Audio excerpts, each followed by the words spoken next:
The note business, and the reason I teach the note class is because there's so many different ways you can change the variables in this deal, not affect the borrower, and make money. I call this the widow and orphan protection plan because you can actually teach your wife how to do it. In case he kicks, and a good chance he will before you do.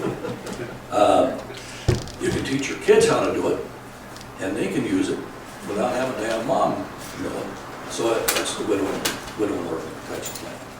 And if I can teach that kind of stuff to you so that you can teach that kind of stuff to your spouse and your kids, you will make a lot more money over your lifetime. You will save a lot of money. And it's very, very minor little things you do to do it. This is not a microwave system for getting rich. It's a crock pot. You do it slowly and gradually and accumulate and go that way. So, with that being said, I've asked everybody to have the old calculator loaded on there. This is just a version of the keys that's on your HP 10B2.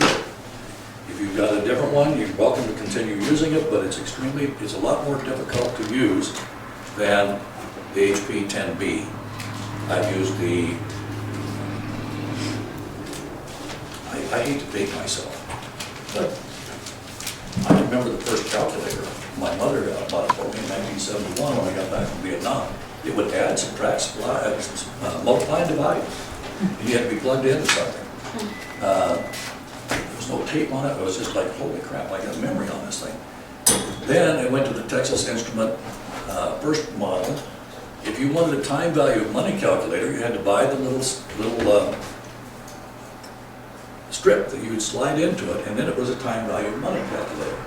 If you wanted to buy any other type, you had to buy another strip to do that. And it was expensive. So these things right now, this has got more power. Your phone has more power to do than the supercomputer did in 1990. Seriously, I mean, it's just no comparison. So we're only going to learn a portion of this calculator. Basically, these top 5 numbers. N, which means the number of payments in a year, interest rate per year, the present value or the principal amount you want to deal with, the payment, and the future value. You only need 3 of the 5 to find the 4th one. And you can change it, and any one of these things will change. Just a little bit. So basically, you're going to turn it on. You're going to turn on. Lower left-hand side, you hit the on button, you turn it on. Which one is this one? This is the 10B2. It's a HP 10B2. I'm sorry.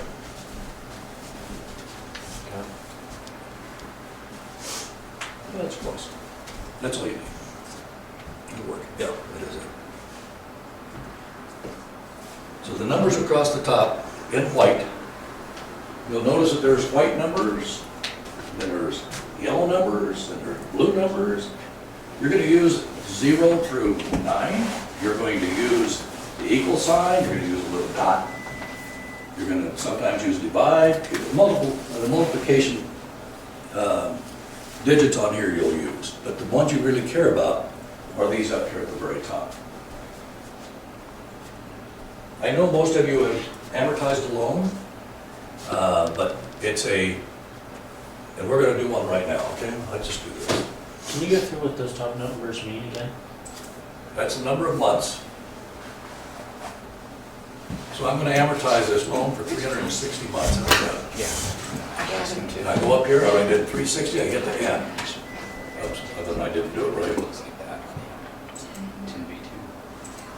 There's all 6 rows. Good job, Duke.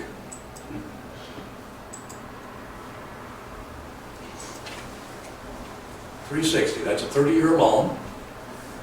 I'm going to say the interest rate on this is 10%.